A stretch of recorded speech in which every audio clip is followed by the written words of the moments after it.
guess what? Now every client I bring to this bitch is gonna be black, you know? And that's what I made sure of. And they ended up letting me go. And they ended up getting shut down a couple weeks after they let me go. Miss Mystique. How are you? I'm doing well. I appreciate you coming through. Thank you so much, even though you were like 5 hours late, but it's Glad fine. to be here. That's fine. It was Uber. Listen, Uber, you guys have to get the shit together, man, for real. Dipped and dabbled But in the problem is when it comes to these cabarets and these strip clubs, a lot of these fucking idiot clients, they get mixed up. They think that the waitresses are the strippers and the strippers are the waitresses. So I turn around, this is mid-shift. I turn right back around because she's still behind me. Punches me in my face, mid-shift. I've never had somebody hate me so much. My client just spent $30,000 and I'm gonna go run in security. He touched me inappropriately. The owners are gonna be like, you have to go. Mystique, you're getting into fucking heavy waters now. Oh man, you trying to get me shadow banned on my own fucking show. Those men that come in, you know they wanna fuck you. And here, hey, Mystique, $1,000. We're out to the booby trap after this, or we're out to Tootsie's, or we're going here afterwards. That line, it has to be invisible. Some women really do lack that hustle. They're just like, you know, if it's not Liver's story, I'm not gonna take it. See, exactly. No, absolutely take it, because you never know who's gonna walk through that bar, who's gonna come through that door. If you want to do that, that's up to you. If you want to, you know, play the game, but don't get mad when the game burns you. Yeah, a lot comes with that. All right, cool. All right, Mike. Welcome everybody to another edition of Convos with Bishop. My name is Marvel Bishop, Mr. No Wave It Up, the Master Delegation, the Ace of All Trades, the Walking Icebreaker. I am here in the beautiful state of Miami, Florida. Today, as I always say, it's a great day to have a great day because this is actually the first time ever that I've had a dedicated cocktail waitress on my show. I don't know if you know that. I didn't know. Yeah, because you know what's so funny? Because every single time I try to get like a female involved or whatever, a lot of them are like nervous. Yeah. A lot of them are nervous. Like, why do you think that? Oh, I don't know. I wasn't nervous. I wasn't, because I feel like I have a lot of experience under my belt, and it's like, hey, why not share it? But I don't know. A lot of these girls. Yeah, because here's the thing for me, you know, like I obviously interviewed, I guess, out of so many people, like 95% of them are male, but then like I'll get like pushback, like, hey, you need to have more females on your pod. Yeah. And I'm like, yeah, sure, definitely. So when I reach out to these females and I'm like, hey, you know, and they know me, I'm like, then they don't want to do it. So I'm like, it kind of puts me in a little bit of a predicament. But anyways, so this woman is definitely one of the more known cocktail waitresses, I feel like, in nightlife as well too. Has worked at many, many places, and is now, can we disclose where you work at? Oh, no. Yes. And is now working at the beautiful The Cave at North Miami, Miss Mystique. Hello. How are you? I'm doing well. How you I feeling? appreciate you coming through. Thank you so much, even though you were like 5 hours late, but it's Glad fine. to be here. That's fine. It was Uber. Listen, Uber, you guys have to get the shit together, man, for real. You know what I'm saying? Terrible. Yeah, Terrible. people taking smoke breaks beforehand. How you Stopping to get gas. How you stop and get gas? No, how do you take a break before you start? Like, how do you, like, how do you have a break before you even, like, not even doing anything? Welcome to Miami. It's crazy, man. It's only a Miami thing. Yeah. So everywhere else, Uber is, like, great? Professional on it. Yeah. Okay.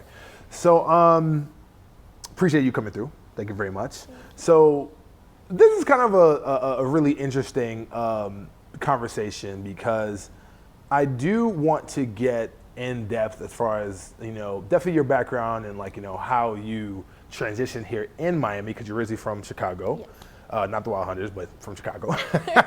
And I always like to get the story behind the story, if that makes sense, before you came here, because everybody migrates here, but not a lot of people that are in the industry that I interview, you know, they always want to be, they want to be notified as far as like what's your story beforehand.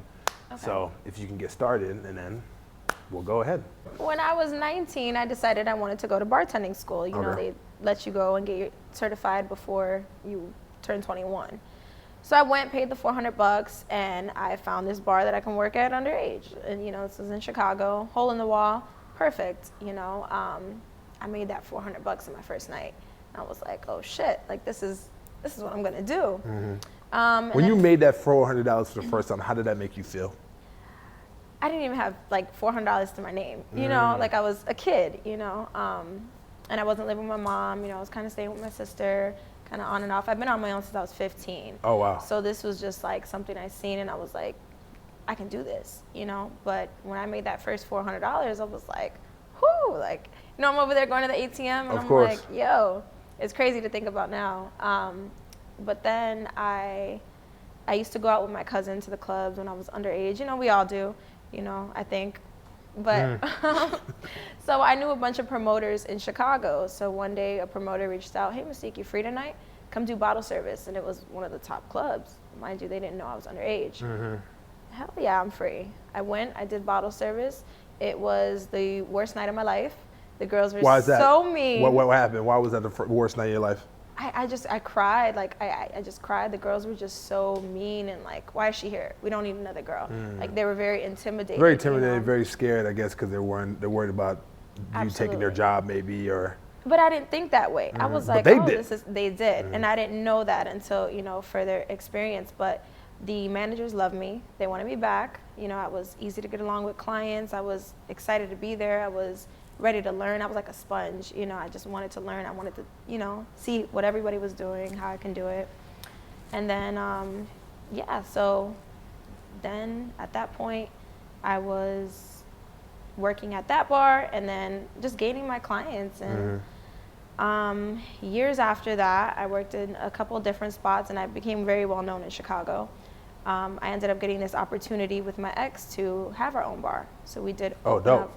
Yeah, during the pandemic, we had, so the hole in the wall that I worked at, I ended up taking it over as an owner. Dope. At, you know, 23 years old, which was amazing. Gained a lot of respect, even more clients, you know, it was great. And I got to put all my friends in position. You know, all my friends were security, bartenders, hookah, and it was just a good time. And unfortunately, we ended up getting shut down, and my ex was like, hey, let's go to Miami. Let's move to Miami. Let's do the same thing in Miami. Yeah, hell yeah, let's move to Miami. So that's what brought me here. And that relationship ended up not working out. He went back to Chicago and I was like, I'm gonna make it work out here. And the same way I did in Chicago, just like a sponge, soaking up the Miami culture. You know, all the girls that I'm meeting are really cool. They're bringing me around these promoters. I'm shaking hands with the promoters, you know, not being messy, meeting owners, meeting DJs, meeting, you know, so then my name just kind of, the same thing kind of happened here. It was like, yo, Mystique is a cool girl, you know, so that's kind of how I got my start out here. What do you think is the main difference when it comes to hospitality and nightlife between Chicago and Miami that you have experienced? So Miami, in Chicago, I have experienced a time where I did get fired from a venue because my clientele was too urban, surprisingly.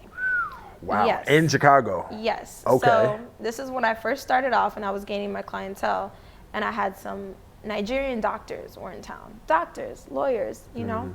So they're like, Mystique, we're gonna go check out your spot. Of course, come. You know, they had a great time, ordered, and this is when, like I said, I didn't have much money. And he was like, give me that $600 bottle of you know, Hennessy VSOP. I'm like, $600 for a bottle? Hell yeah, you know, I went, you know, closed them out, boom. Okay, Mystique, bring me another one. So all the girls are like, wow, like this girl's new to this, what is she doing? And so I'm like, you know, I'm on top of the moon. I'm like, I just had a great night. And my manager pulls me to the side and he's like, hey, Mystique, you know, good job tonight, but can you please try not to have such an urban crowd? And I took that as like, I was like, wow, like this is insane. I didn't say anything. I was kind of taken back and speechless. It made me almost want to just write a post and, you know, but I didn't do that. I didn't bash them. I was just like, you know what? Because at the end of the day, because you have to protect your job as well, too. Absolutely, absolutely. But and that's also, your reputation, too. Yeah, your reputation. You always have to protect your reputation at all costs. But then at the same time, it's like, hey, like our black influence that we have is the reason why you guys are fucking eating. Absolutely. So it's like, make it make sense. Make it make sense. So yeah. I ended up, okay, guess what? Now every client I bring to this bitch is going to be black, you know? And that's what I made sure of. And they ended up letting me go. And they ended up getting shut down a couple weeks after they let me go. Karma's a bitch. It is, it is. So then, you know, another club owner was like, hey, Mystique, come work for me. And it was one of the biggest spots in Chicago. And mind you, I was still so young. And bring all those clients here. So everybody's like, how's Mystique? You know, now she's Yeah. And I brought on my clients, and I ended up thriving in that way. In Miami, the only color they see is green, in my opinion. I haven't experienced that where it's like, hey, this this isn't your crowd, this isn't, don't bring them here.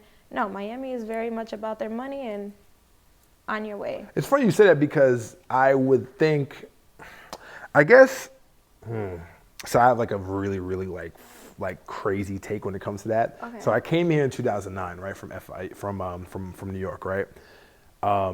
The first, I think, a couple girls that I was dating at the time at FIU, they were Spanish, but it was like around 2009. I don't know when like Kim Kardashian and like Kanye got together around that time. I think they did. Okay, so what I'm saying is that in the beginning when we used to like mess around, whatever, this and that, but then like they would tell me, they're like, hey, we can do whatever, we can mess around and all that, but I can't take you home. And I'm like, why can't you take me home to your parents? It's because of, a negative, like, what I'm saying? Like your your skin color. So then like, I used to get a lot of like backlash or whatever, when it comes to that. But then in conjunction when, I really feel like with Kanye, and people think I'm crazy for this, but like, I really think that when Kanye and Kim got together, it kind of leveled the playing field a little bit when it came to like acceptance of like either interracial dating or just like people in general when it comes to, like black. So it's like with that, I necessarily didn't really experience too many racial like experiences. You know what I'm saying? So I don't know what your thoughts on that is. Especially in the Hispanic community. Yeah, because facts. I come from, I'm Puerto Rican, my background, and my father's black and white. So bringing a black man home was just out of question. It's just not, you just don't do that. It's shunned upon. Now that I'm older, now it's, whatever. But there are a few clubs that actually, there's like one or two which I'm going to mention, I don't want to mention now, that have had like a lot of like racial like situations before. Well, the crazy thing is, so that club I was referring to, that was a Spanish night. So now that you mention it, that wasn't, it wasn't whites only or, EDM or anything. No, it was a Spanish spot. And my Nigerian doctors were having a great time. They were in heaven, especially with me. I was entertaining them. They were good. They wanted to come back. But unfortunately, it was like Hispanics are just, it's like that. It's really different. But I haven't seen too much of that in Miami from my own experience. So when you talk about how like Miami is green, right? When it comes to people only care about like the dollars here, which can be a good thing and also a bad thing as well too. Absolutely.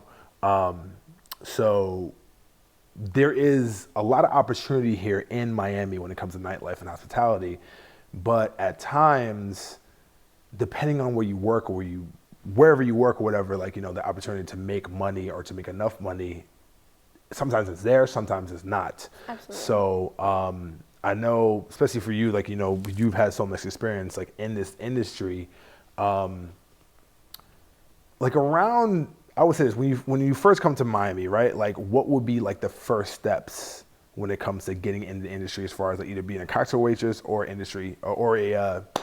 a bartender? Because nobody gives a damn about what you did prior to. Absolutely. You know what I'm saying? You can have the experience, but like you need to still be humble in this place because, you're green here, like you're actual green here. You know what I'm saying? No one really knows you. So like, how you're able to build up that rapport. And what advice can you give to people or to girls who first come here?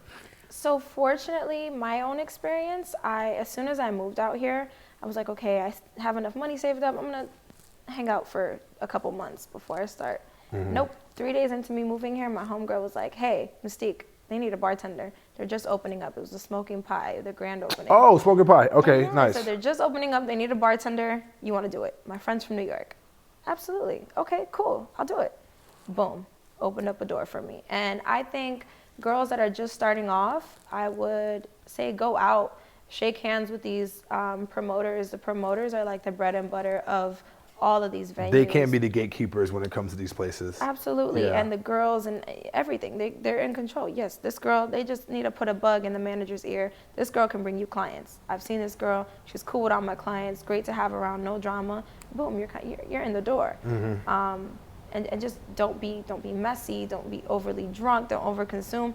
Always, try to have people see you in in the highest regard, and that'll help you. You can only get far that way.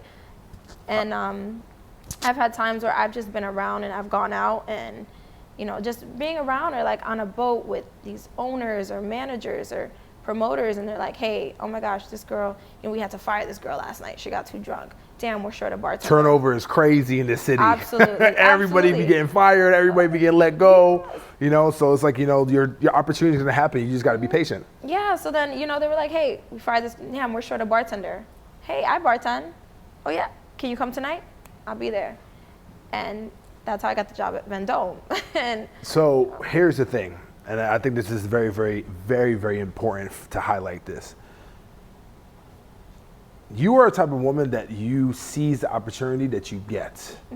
And yes, smoking pie, what's it called? Smoking pie DC, that's what it's called? Just smoking pie. It's smoking pie, okay. So smoking pie is it's a reputable bar / lounge here in Miami, but it's not Live, it's not Vendome, it's not Story, it's not 11, you know, it's not Gala, all these places, right?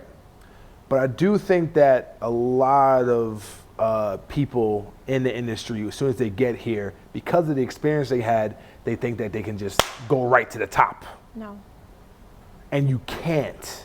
Like you really, really, like you can't. Like sometimes you can because depending on like who you know and all that stuff, but like, I'll give you an example. Like I've had a situation where like, so people just think that I'm like, you know, Angie's List over here where I just giving out jobs and stuff, right? Which, you know, I do have a certain amount of power in the city. I really, really do. But if it's not working out as far as massaging the relationships to try to get straight to the top, it is way okay for you to start from the bottom, from the new city that you're starting out with, and then just gradually, you know, move on and move up. Absolutely. Like I don't understand like why people can't see that. I think, especially when it comes to women, some women really do lack that hustle. I mean, they're just like, you know, if it's not Live or Story, I'm not gonna take it. See, exactly. Yeah, definitely. No, absolutely take it, because you never know who's gonna walk through that bar, who's gonna come through that door. You can be meeting one of your clients. Hey, come to Smoking Pie. Come meet me there. You know, we'll have a drink really quick. Okay, low key spot. We're going during the day. Hey, what's your name? Oh, Mystique. You know what? Your service is great. Here's my info. Take my info. Let's keep in touch. Or come to Swan on a Monday. You know, and that'll just open new doors for you. You can't just sit there and, hey, I'm too good for this place, because you're not. You're not in all reality, especially when you're just moving to Miami and you know nobody. Take that opportunity. Seize that day, carpe diem. Yeah, no, definitely. No, absolutely. So you worked at Smoking Pie, and then after that, you got those opportunities. So how were you able to get from Smoking Pie to pretty much Vendome, right? Now, when you were working at Vendome, right? Vendome is a very exclusive, very, very boutique club as compared to Smoking Pie. So all of the tributes and all of the traits and all the skills that you have, you were a cocktail waitress or were you I a was bartender? bartending. At Vendome. Yes. Okay, so when it comes to dealing with, you know, the clientele from a place, an audience, or a target or a demographic like Smoking Pie to Vendome, what are the similar traits that you need to have as a bartender, and like what else you need to bring to the table as being a bartender at Vendome as compared to working at Smoking Pie? Because they're two different places. Very different places. I can say the Smoking Pie was more personality and, you know, truly just like, it wasn't much of like the looks. It was just, you know, a regular, my hole in the wall experience, where it's like, you know, what can I get you? You know, how was your day? I'm sitting there, you know, playing little games and things to keep people entertained and spending money. Versus Vendome, they're there to spend the money. It's a higher clientele, a higher caliber. And that's when I really had to, it was all about presentation and looks. Make sure your hair is down, make sure your nails are always done, make sure your makeup's always done, make sure you're always, you know, very classy. And, you know, it was a huge transition for me. But I can say a lot of those traits were similar, because they're not used to girls being personable in those kind of places. You know, so I think the fact that I was personable, I got people to spend a lot of money in there. And then, you know, it was even my higher clientele, it was easier for me to get them in those doors versus a Smoking Pie. You know, so it did help me out a lot, tremendously. But the money was also, I feel like the bigger clubs you get into, your money is a lot lesser in Miami. And that's from my own personal experience. What do you mean by that? Which would be surprising. So the way it works in these clubs is they do charge, especially on the beach, it's a 27% gratuity. And you only see 3% of that. The rest is going to the house. So 3%? 3%. And nobody's tipping on top of 27%. I'm so happy you brought that up because there is a topic I need. But continue. Go ahead. Okay, go ahead. So nobody's tipping on top of that 3%. The smoking pie, I seen every percentage, everything. So I was, it was a point where I was. Some places are even 35%. Yeah, which is that's scary because Yeah. I'm only imagining what their percentage is. So you're not really making. So it just got to the point where I'm like, everybody's like, "Ooh, Vendome, big money," and I was like, I'm not really making that much money, and nobody was really tipping on top. So like the cash I would make, I'd give it to my bar backs because they work, really hard, and then the checks, I was like, okay, hair, nails done. I have no extra money. Yeah. So. This is kind of a little bit of a jarring and conversation, controversial topic because I had no idea that you ladies were getting that little. I had no idea. Yeah. That's fucking crazy. And then at the same time, you have to like teach people how to treat you. So when it comes to these clients that's coming in, they know the 20% gratuity and taxes are already included, right? So they're thinking automatically that you're getting taken care of. Yeah. I had a situation at a club, which I'm not gonna name, one of my clients I was hosting, and the tax gratuity was, I think, either 30% or something like that. The waitress came to my client after everything and it was like, just let you know that 30% is added to this net, only a small portion only goes to me, so anything on top, please, just please tip, if you want to, please tip. He didn't really understand that. So like, I guess that he thought that the waitress was like trying to gouge or whatever. So like, but he did give a little bit extra. But then what happened was the representation of the amount of the money was not really too appealing to the waitress. So she got pissed and was like, she said something like, I wasn't there, but like my client's girl was like, basically kind of like, snarking at the fact that how like that was all that he left. And that's not the mentality that you need to have in this industry. Absolutely. Because what happened was I didn't lose that client, but I almost lost him to that club. Because now since he had it, like, I feel like a lot of people in the industry don't understand the domino effect you have with the type of mentality you have. Yeah. It is a domino effect. It's not just you. If you have, like, for instance, with security at the end of the day at clubs need to be the best at all times because they're the first person and the last person to see that the client sees. So if they have a shitty attitude, then guess what? Then I'm pretty sure the client's gonna have a shitty attitude towards the barbacks, the waitresses, the VIP hosts. Like it affects the quality of service that can be presented for everybody else too. So with her, like it was this whole thing. And like I had to talk to like the VIP manager. I'll tell you the club like afterwards. I had to talk to the VIP manager. I was like, hey, listen, this guy doesn't want to come anymore, and he's a big spender too. So I was like, I have to bring my guy back to this club, And I had to like tell him, I was like, hey, don't worry about her. You're never gonna see her ever again. Please come by to this club again. We'll give you a no minimum. You ain't gotta worry about nothing. And please experience, this club again. And waitresses, I think that especially waitresses, because like the waitresses are because you guys are beautiful women and everything else too. So it's like obviously you guys will be getting like the most like visual attention. So you guys do have to be like on your P's and Q's with that from the beginning to the end. Absolutely. And if it doesn't work out, then live to fight another day. I can say like my best advice in that situation, I know for a fact, hey, if he tipped me $20-$40 today, I'm gonna rub shoulders with him, especially how much money he spent. I wanna make sure every time you're gonna ask for me to be your waitress or for me to be your bartender. And the next time around, I'm gonna get $100 out of you. I've been in situations before where like I had a client that tipped, let's just say, a way lower amount that he should have, because of some reason And then the waitress, like, you know, was like, hey, listen, really appreciate you, this and that, kind of like, you know, just brushed it off, whatever. Please request me, because she was just cool about it. And then the next time that he came, the guy tipped her like $1,500. Yeah, see? So it's like... Listen, man, in the industry, guys, you gotta live in a state of abundance and not scarcity. Absolutely. Sometimes it's gonna be your day, sometimes it's not gonna be your day. Sometimes it's not gonna be your day. And those days you cannot get discouraged, you can't get angry at the customers, none of that. Because as long as you show them a good time, when they got it, they're gonna come and, you know, and 9 times out of 10, if they're out, they have it. They just don't know you yet. Why do I wanna give you my money? I'm gonna show you why. You're gonna have a great time. Oh yeah, I wanna go see Mystique tonight. We'll go see Mystique. Hey Mystique, thanks for always showing us love. Thanks for always, you know, respecting us, treating us. You know, you just treat people good, and it comes back. It does. From experience, it does. Tenfold as well too. Have you had?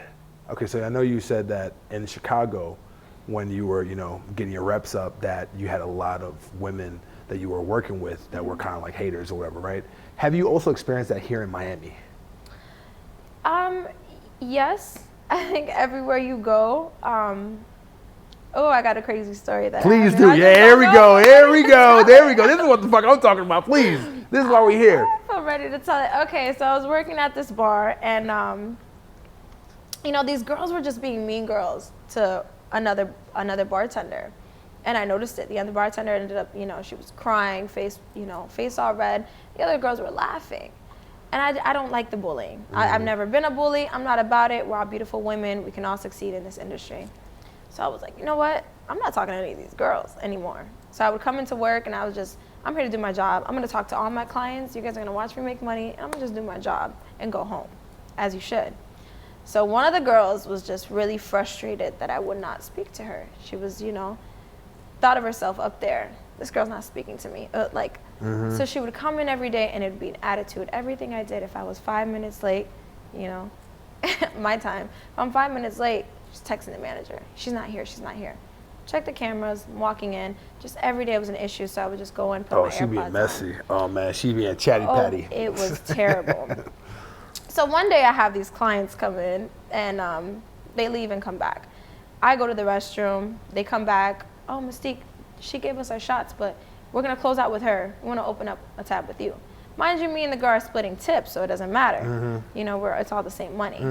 So that just infuriates her because, mind you, she's gorgeous, but she has no clients, you know? So I start a new tab for them, and she's like, where are the shots at?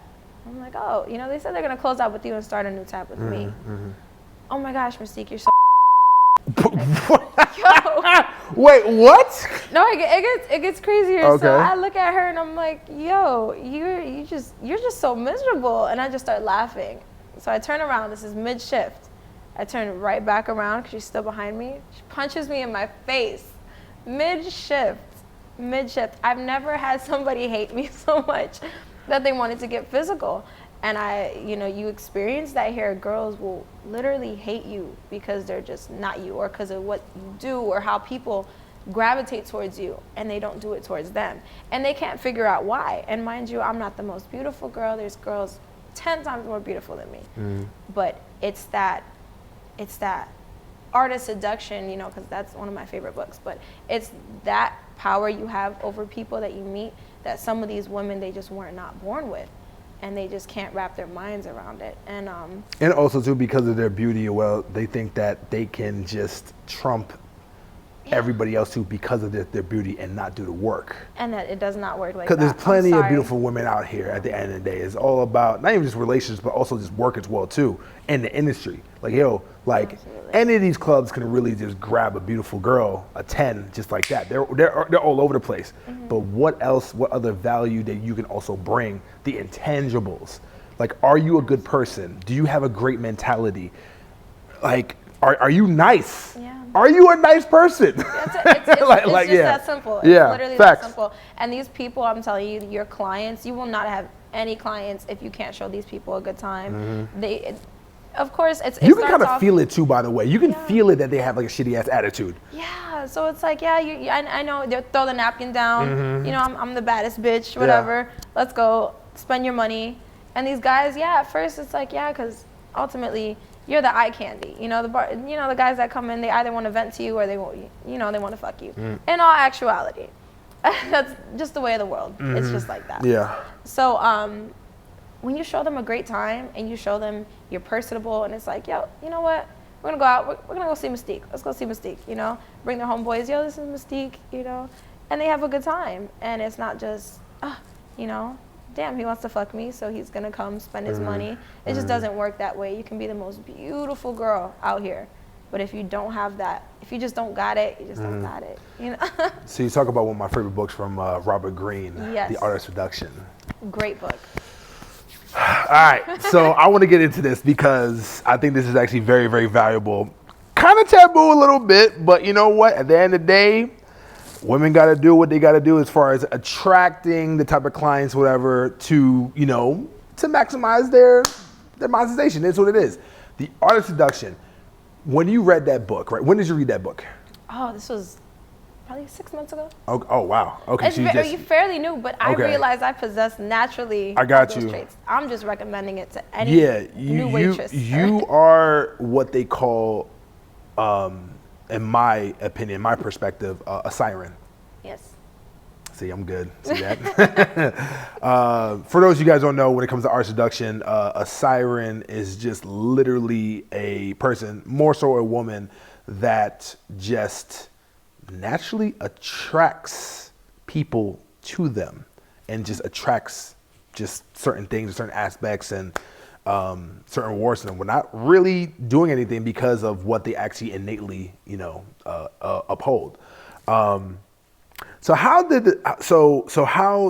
that book, even though you did say you do naturally already acquire those skills already, but when you read that book, did it amplify Absolutely your skills? Because I feel like this is what I do believe that every single person, especially every single cocktail waitress and bartender, needs to read that book if you're in the industry. 100%. Then if you're like, oh, so you're just trying to seduce me? I'm like, yo, listen, like this is what these niggas fucking like anyway. So it's like, you know what I'm saying? It's only gonna help your money by reading that book, and it'll just teach you. And it's more than just even a physical, seduction. It's like a mental. All levels, Yeah. spiritually, emotionally, and all that stuff. Absolutely. Because all these, because to be honest with you, I'll tell you this. A lot of the clients that I have, honestly, because I mean they're mainly dudes, whatever. They do like me because I'm a soundboard to them. Like I have secrets of my clients that I will take to the fucking grave. You know what I'm saying? But as far as from a woman's standpoint to a client, I feel like with not a lot, but I feel like some women, maybe a very, very few, maybe it's a lot, I don't know, I don't want to get in trouble, they do kind of take that seduction way too far. So like, what do you do when it comes to preparing yourself to also getting into a level to make sure the client has a great time, but sometimes, or maybe most of the time, that these clients be wilding and they be overstepping boundaries and all that stuff. So like, then they want to do XYZ and they want to fuck and all that shit. So like, how do you draw the line when it comes to, okay, I'm gonna do this, I'm definitely not gonna fuck this dude because I'm not that type of woman whatsoever. You got me all the way fucked up. Yeah. And making sure that you never cross that line or they never cross that line. Like, does that make sense? Absolutely. Yeah. This is such a tricky one. I know it is. It is. I know. It's, well, go ahead. Because you're gonna have those men that come in and they wanna fuck you, and here, hey, Mystique, $1,000. Come on, we're out to the booby trap after this, or we're out to Tootsie's, or we're going here afterwards. That line, it has to be invisible, like in my opinion. Okay. Because you want to keep that door open to, hey, one day you're gonna have that chance, but never giving him that chance. And that's when you're gonna have this returning customer. And you just always gotta, and then one day he's gonna bring a girl in because he's just gonna get tired and he wants to maybe make you jealous. And you have to, okay, what can I get you, my love? Or, and just have that. But in the back of his head and in the back of your head, he wants to fuck, but he has this date here tonight. But you mind your business. and you know, you don't get jealous and you don't, but it is an invisible line, and that's a hard one. But I can say, no matter what you have sex with that man, it's going to stop the chase, and it's going to stop your money, in my opinion. So just don't do it. If you have any advice I can give you, don't do it. And yeah, well said. And the line or the dynamic between the male and the female when it comes to dating and relationships, I always do believe that the man is always supposed to pursue the woman, right? Mm-hmm. And then once the woman allows and consents the man to have sex, the power dynamic shifts 100%. to the point where, hey, man already got it. Now you need to prove yourself why he needs to keep you, if that makes sense. I think it's the same shit when it comes to the cocktail waitress and, you know, the client. You should always keep it professional no matter what. Like, blurring the lines is never ever good. But obviously, listen, at the end of the day, shit happens. We're not stupid. Yeah. But then what happens is if you actually cross that line, number one, you're labeled as a regular ass fucking girl or / hoe from the clients. The client's also going to talk shit and be like, yo, listen, I bagged freaking Mystique or whatever this and that. Yo, she's easy. If I can do it, you can do it.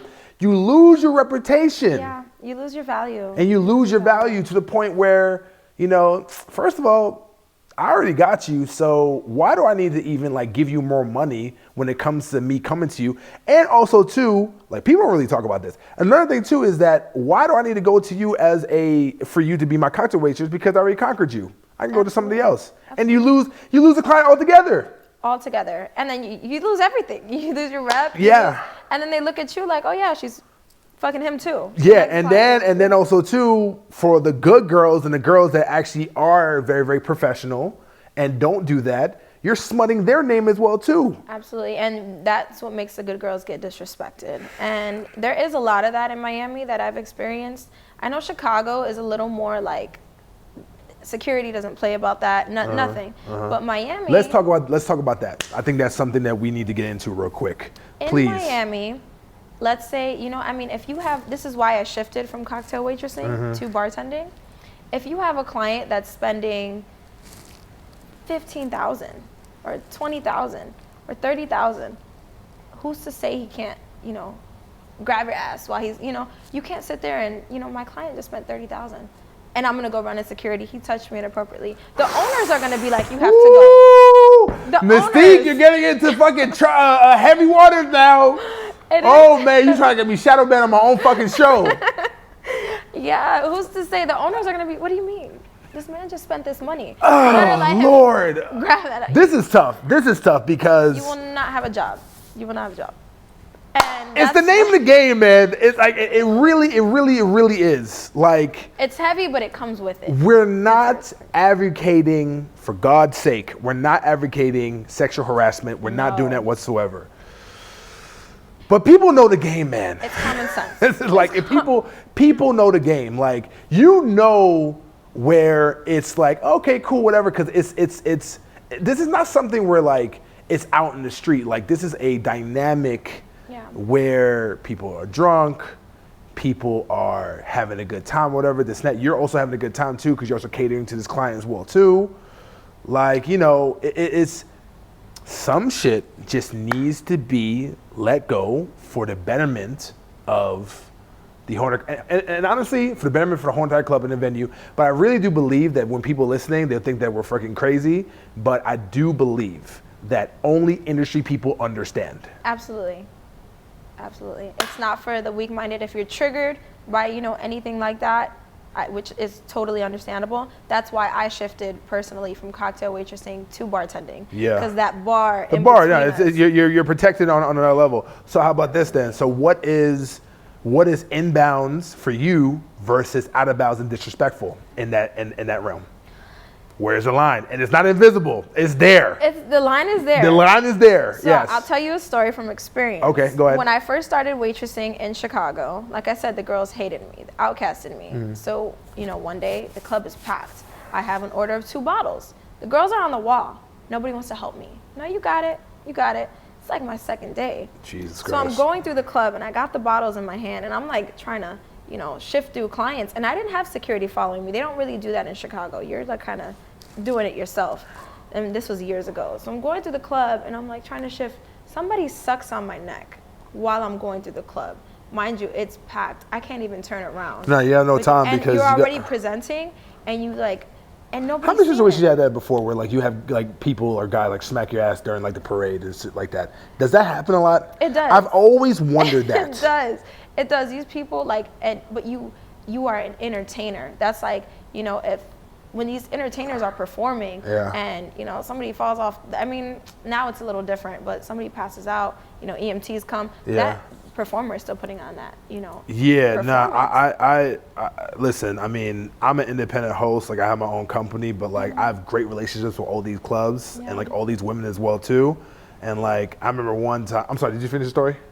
Yeah, I finished the story. Okay. It was disgusting. He sucked on my neck, and I went home crying that night. Just to say that I've been in a situation before where like and mind you, I don't work at these clubs. Like people know me. Like, and this one time, I believe it was that story, and it was like a parade of like 3 girls. It was probably maybe like 10, maybe 12K worth of bottles. Ace of Spades, a big ass Jerombe, a friggin' 1942, and this guy saw one of these girls and smacked her ass. And I saw that.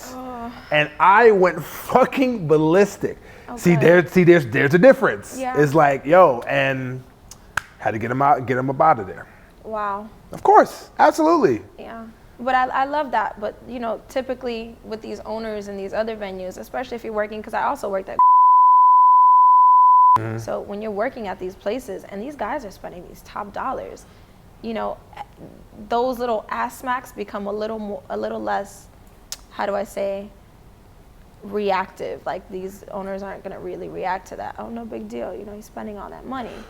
Well, no. Here's the thing, though. We're not talking about the club. We're not talking about the clients doing that. We're talking about the people. Oh, yeah. No. They got to go. Exactly. Yeah. Go. No, facts. Go. Yeah, no, definitely. And then also, too, especially when it comes, so you did work at I did. I was waitressing. So okay, so I've dipped and dabbled. But the problem is when it comes to these cabarets and these strip clubs, a lot of these fucking idiot clients, they get mixed up.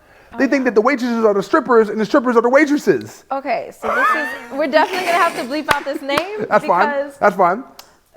When working in cabarets in Miami, it is an adult playground. The one thing they tell you when you first start working there is the client rarely hears no to anything. And this is something that I learned. So, I was like, man, how are these girls making so much money? And when I was waitressing, and until one day, his billionaire son comes in, right? He's really drunk, and I'm just starting to work there, and he's like, yo, how can I take you upstairs? Let me talk. Seriously. And yo, nah, son. They can actually buy these women. So, I'm sitting there and one day I'm talking to one of the managers, and he's like, look, Mystique, these girls are going to tell you, they go upstairs and probably just watch the guys, fuck a stripper or whatever.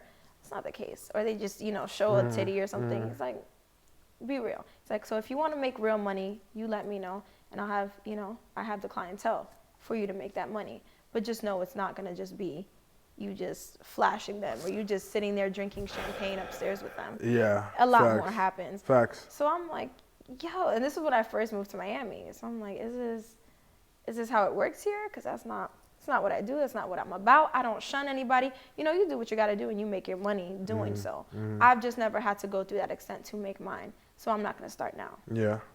So it's real and it happens and it's, drug, sex, and money. Drug, sex, and money definitely, runs a great part of this city. Not judging. If you want to do that, that's up to you. If you want to, play the game, but don't get mad when the game burns you. Yeah, a lot comes with that. A lot comes with that, you know what I'm saying? And if you are about that life, go right ahead. But then, you can't just do that and then complain like, oh, yeah, I'm a good woman, all that stuff, this and that. And then your face gets friggin', ran through the friggin' concrete, if that makes sense. But I can say in certain clubs, it is kept as a very well secret. Whereas, if you know, you know. And, the managers are very, very discreet when it comes to that. They don't talk about the girls because those girls are making them a lot of money. No, of course. Of course.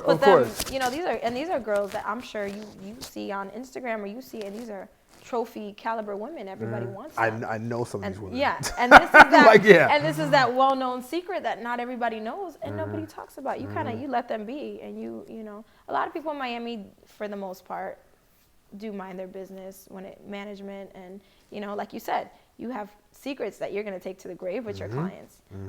Likewise, I have secrets that I'm gonna take to the grave. Yeah. And so a lot of it's not very well known, which is the crazy part. But it exists. No, definitely.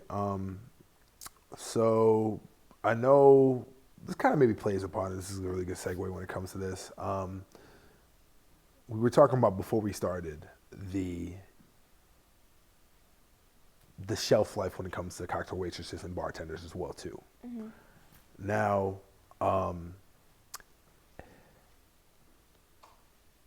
you said that, you know, pretty soon that you're going to be transitioning into a career and everything else too, and you're not going to be doing like, you know, nightlife as much anymore.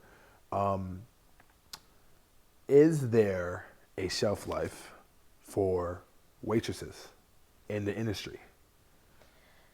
Personally, I believe so. Okay. And it's a touchy subject because I do have friends really up there, you know, and I don't knock them, you know, you do your thing, and they have clients galore. They can make a club a lot more money than a new girl coming in. However, I do believe in fresh faces in the industry. I do believe these men, you know, they want to go and see a turnaround in women. They want to see, you know, and it's fortunate for the promoters and the hosts because they still have long-lasting clients.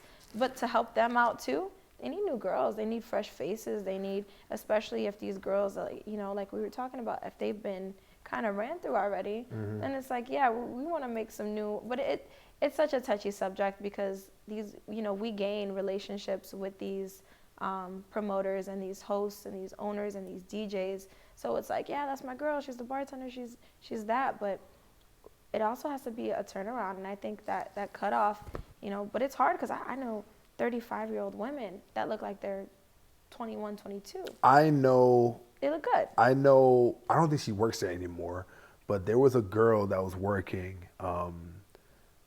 at Live, and I think she was close to 50. Wow. But she looked like she was fucking like 30, 31. That's crazy. You know what I'm saying? That part is like what I can encourage young women getting into this industry. Save all your money. Save your money. Don't save your money. I made a reel about that. Yeah. Save your money. Don't go buying purses and all this trying to keep up. You do not need to keep up. What you need to do is make sure that you are not in that club for too long. It will get in and get out. Spit you out, and then you know you're 50 years old wondering, damn, what's my next move? This is all I know. Yeah. Try to get certain things under your belt. Network, start your own business. This is a stepping stone. It can be a career for some, but it is not a career. This fast money, this, you know, being cute, looking good, you know, flirting, that's not your whole life. And as much as, you know, we want to believe, hey, we're going to meet this guy in this club one day and he's just going to have so much money and take us out the club and that's what's going to happen. Yeah. No, chances are it's not going to happen. No, because it's a fairy tale. There are younger women. Yeah, there's younger women that's actually working there at times, whatever. That's going to be more attractive than you, and the cycle will always continue. I will say that the same approach that I had, because I worked that story from 2012 to about 2016 for about 4 years, and then I transitioned out to still be in the industry, but opening up a private concierge company. There definitely needs to be some type of transition effect or some type of transition for women as well too. Absolutely. And actually, I think I just thought about this. Actually, like a really good idea because unless if you want to maybe either start your own concierge company, maybe your own promotion company, maybe event company, maybe when you're working for this one particular venue for about 10, 15 years, then you transition into corporate as well too from the back end side. Absolutely. You know, I don't know if clubs do that, but I do think that definitely needs to happen. Growth is definitely possible within, you know, you can start off being a host and end up being HR or management.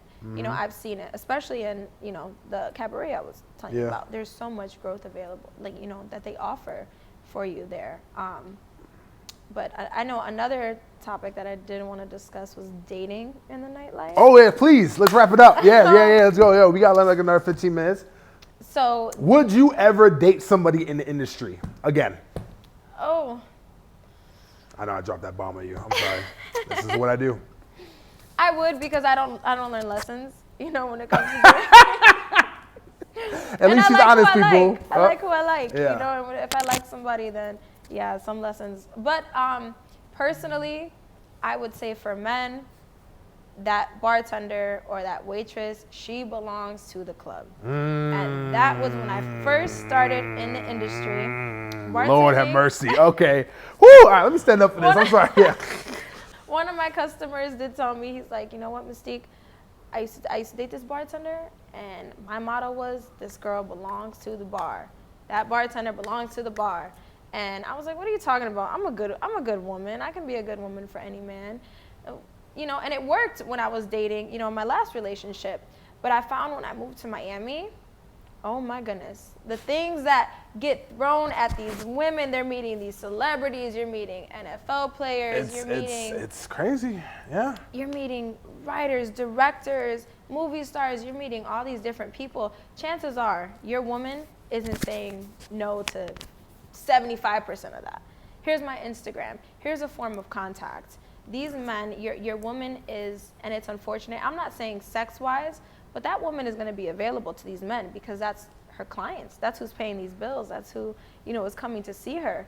So that there's going to be some form of access. So she does belong.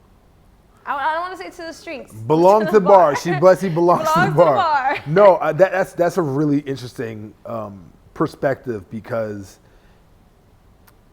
women get attention even outside of the fucking nightlife and hospitality industry. Absolutely. Especially gorgeous women as well too. So from a condensed, focused area, it's going to be crazy. And the type of men that's going to be approaching her as well too is going to be crazy. I mean, look, I have never dated anybody in the nightlife. I've never dated. That's amazing. I haven't. I definitely had fun. You know what I'm saying? I did my thing. Probably maybe one or maybe two women. But other than that, like, can it work though? Because I've seen very, very successful relationships that turn into marriages that people who work in a club. There's a lot going on, you know. That just depends on how honest you are with your partner. I don't know. For me, like for instance, like I'll give you an example. Like if I would ever date you, I'm never working at the cave. Not happening. Not even bringing my clients there. Sorry. No. I'm teasing. I'll bring my clients there. But I can't. No, like it's like, okay, so I'm gonna see you at the venue. Then okay, good. Then after that, I'm gonna see you at home. Like I do believe that gray area or that gray boundary, where it's like you need to have that separation between you and your partner. Absolutely. It's very, very important. And it's amplified and it's just more and more intense if you actually work with somebody that you're dating. Oh, I could not. Not the same venue. Yeah. It's crazy. No. Not at all. No, you're gonna see him flirting. You're gonna because that's where the money is. Are you jealous type? Not really, but okay. I am Latina. Okay. So that's like territorial.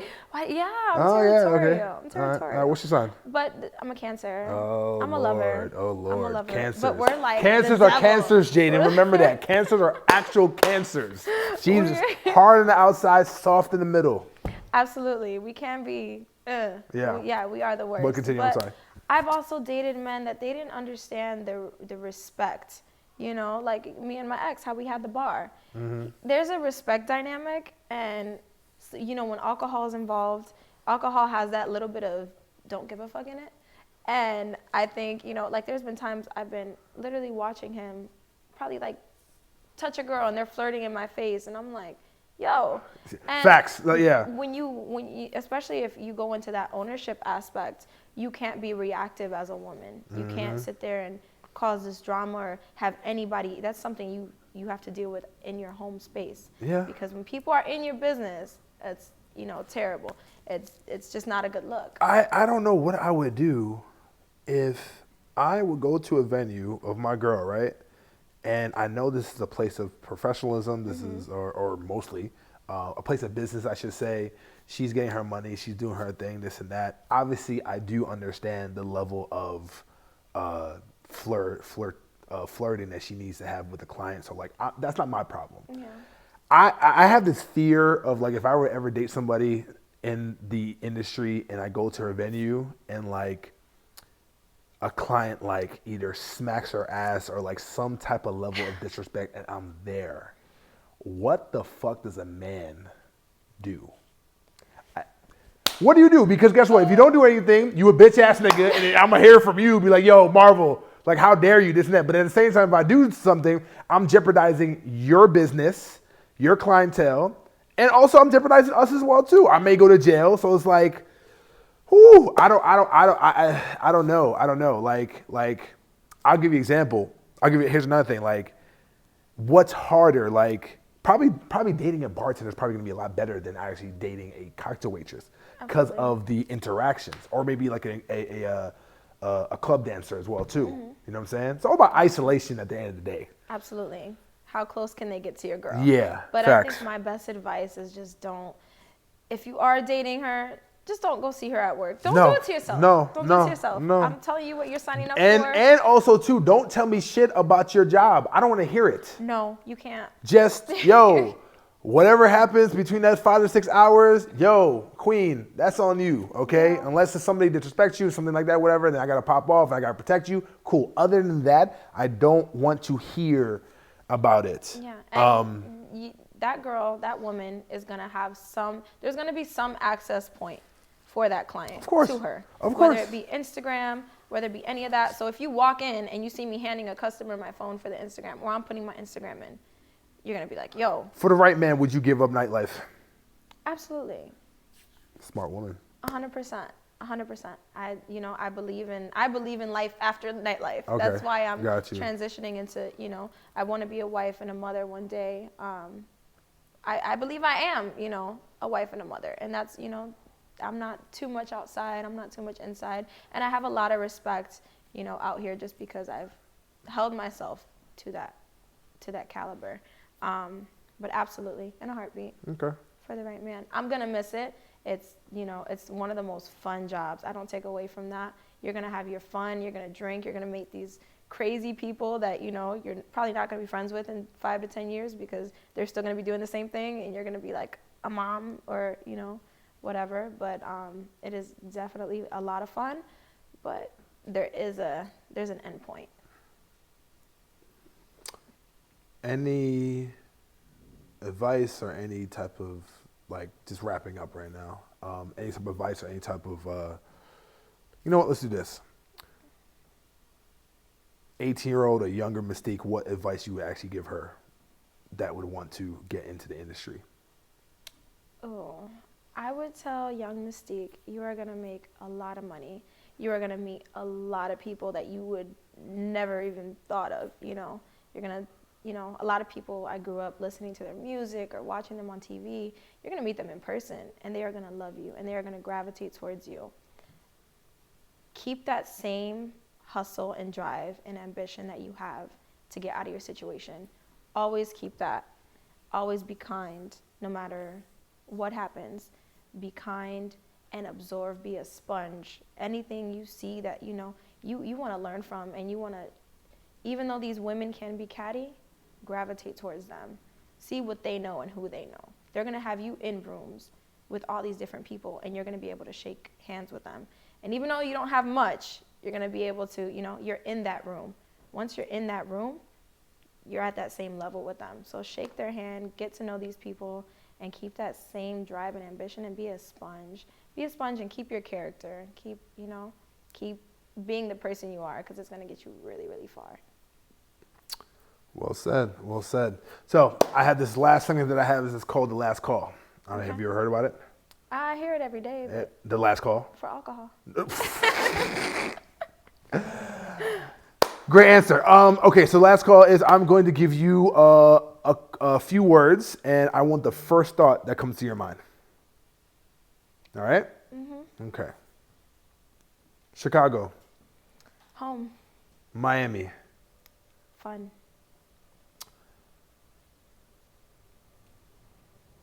the industry.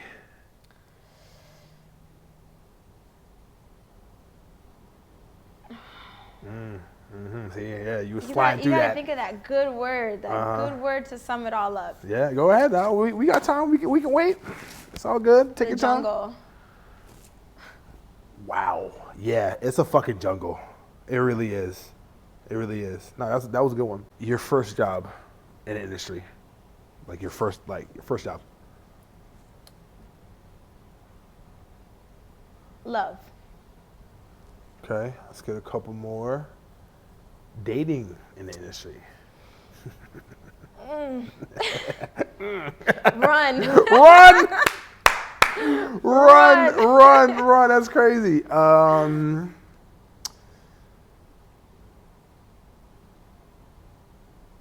Life after nightlife. Bittersweet. Bittersweet. Okay. And the last one, Mystique. Mystique. Mystique is a mystique.